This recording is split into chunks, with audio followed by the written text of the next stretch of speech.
नमस्कार मो मनोरमा महांती आईएमडी भुवनेश्वर पूरा ओडिशा राज्य वेदर ब्रीफिंग करुच्ची। देखा गत 24 घंटा राज्य में अनेक स्थान में हल्का मध्यम वर्षा रेकर्ड कर सहित सर्वाधिक वर्षा रेकर्ड कर नयागढ़ जिले में भोजपुर ठारे 73.2 मिलीमीटर वर्षा रेकर्ड कर जो आमर लघुचाप क्षेत्रटी थिला वर्तमान लघुचाप क्षेत्रटी आमर पश्चिम केंद्रीय संलग्न उत्तर पूर्व बंगोपसागर दक्षिण ओडिशा एवं उत्तर आंध्र प्रदेश उपकूल रही सहित जड़ित घूर्णिबलयटी 5.8 किलोमीटर समुद्र पतन ठारू उच्चता पर्यंत विस्तारित होईछि, जोटा कि उच्चता सहित दक्षिण दिग को ढली कर रही।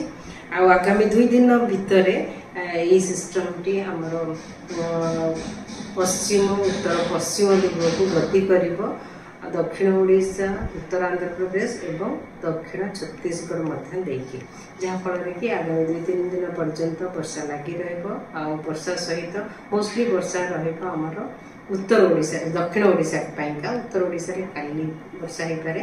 आज दक्षिण ओडिशा विशेष करके प्रबल वर्षा 1 कि 2 स्थान रही संभावना रही। जब देखा आगामी 24 घंटा दक्षिण ओडिशा अधिकांश स्थान में हल्का मध्यम वर्षा रहित उत्तर ओडिशा किछि स्थान में हल्का मध्यम वर्षा रही संभावना रही।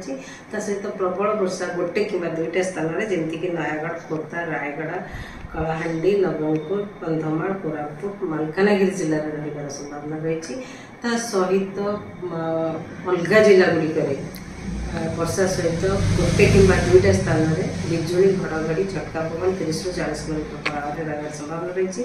काली माने 14 तारीख राज्यर अनेक स्थान में हल्का मध्यम वर्षा रही संभावना रही। सहित प्रबल वर्षा 1 कि 2 स्थान में जमीक सुंदरगढ़ केउंझर मयूरभंज रायगढ़ नवरंगपुर कलाहांडी जिले में और अलग जिला गुड़िक वर्षा सहित 1 कि 2 स्थान में बिजुली घड़घड़ी और झटका पवन 30 ରୁ 40 किलोमीटर रही संभावना रही।